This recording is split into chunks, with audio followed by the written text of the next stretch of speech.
First, we get the Justice Department under Merrick Garland advising Trump's last attorney general and his last deputy attorney general and other senior officials from Trump's last days that they are, in fact, allowed to testify to Congress for Congress's ongoing investigations into how Trump tried to overturn the election results and stay in power.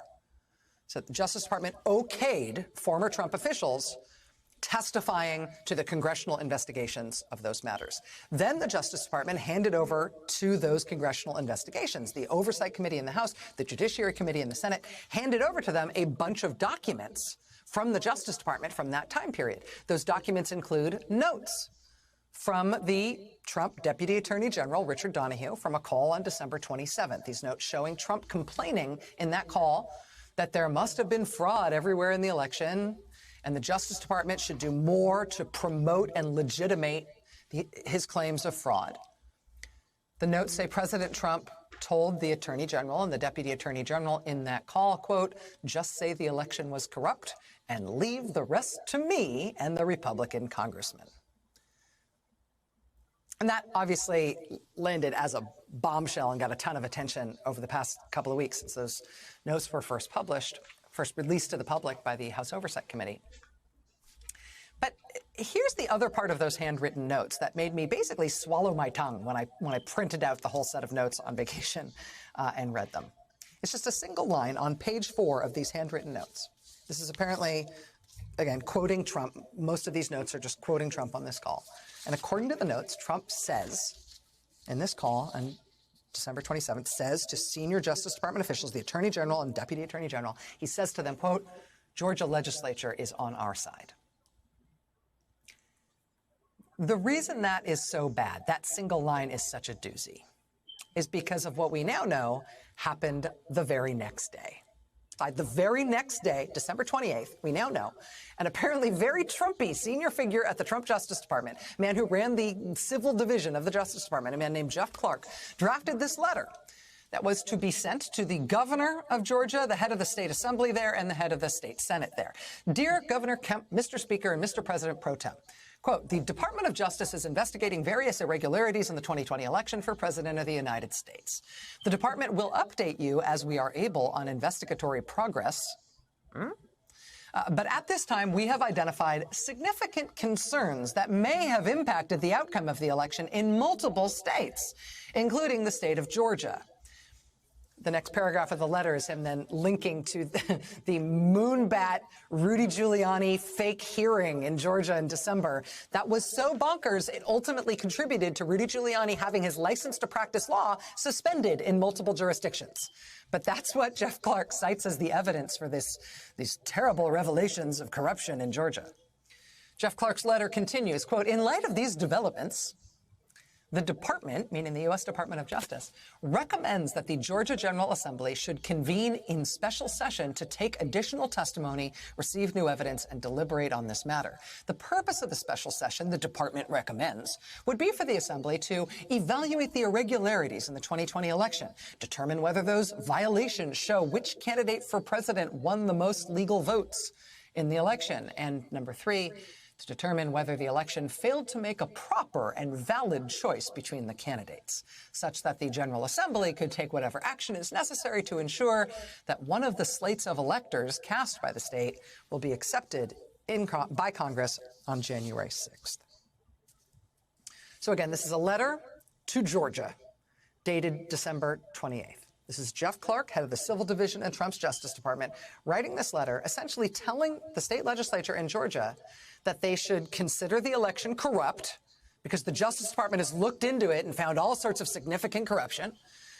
And therefore, the state legislature should take matters into their own hands to replace the state's Biden electors with Trump electors and do it before January 6th when the Electoral College votes would be counted.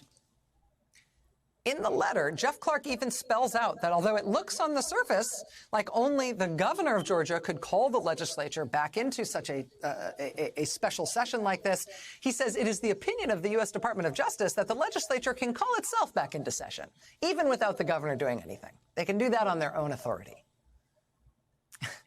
And remember the note. Remember that line on page 4 from the call that happened the previous day. Trump assuring the Attorney General and Deputy Attorney General, quote, "The Georgia legislature is on our side." This is an actual plan,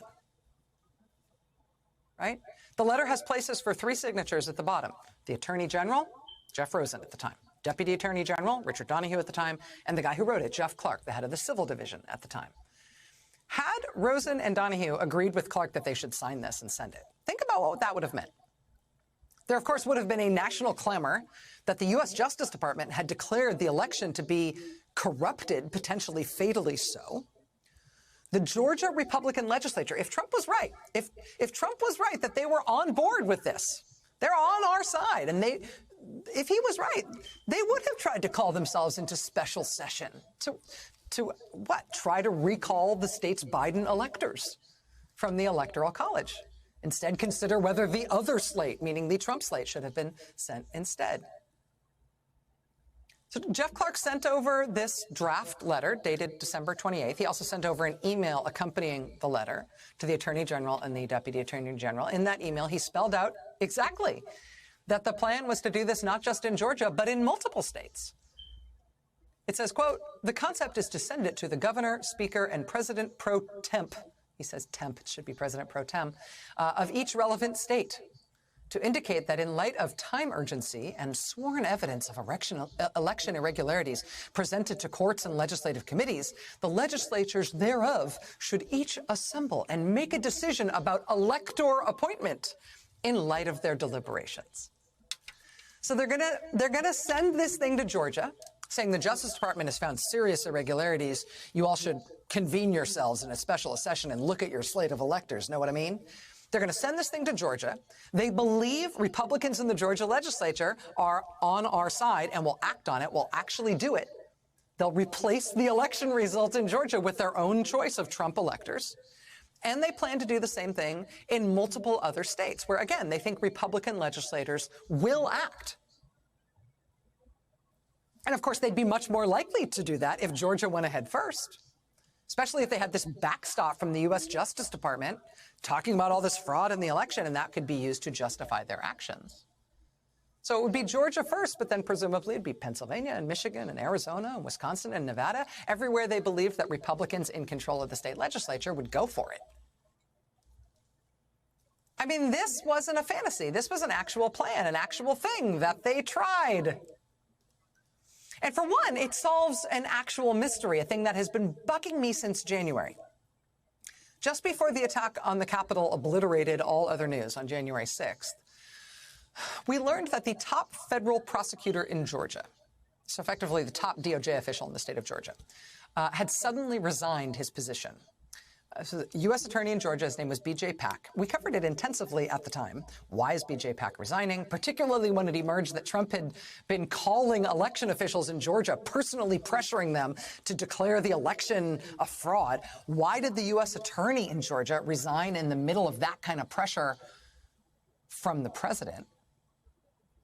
Well, as Katie Benner at the New York Times reported while I was trying to teach myself new fishing knots, that U.S. Attorney in Georgia, B.J. Pack, he was reportedly told about this plot from Trump and Jeff Clark at the Justice Department. He was told about the plot that they were trying to launch starting in Georgia.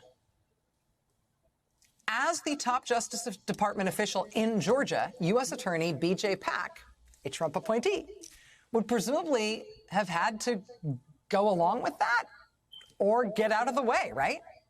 I mean, the plot underway that Trump was working on with a senior Justice Department official who he then tried to install as Attorney General.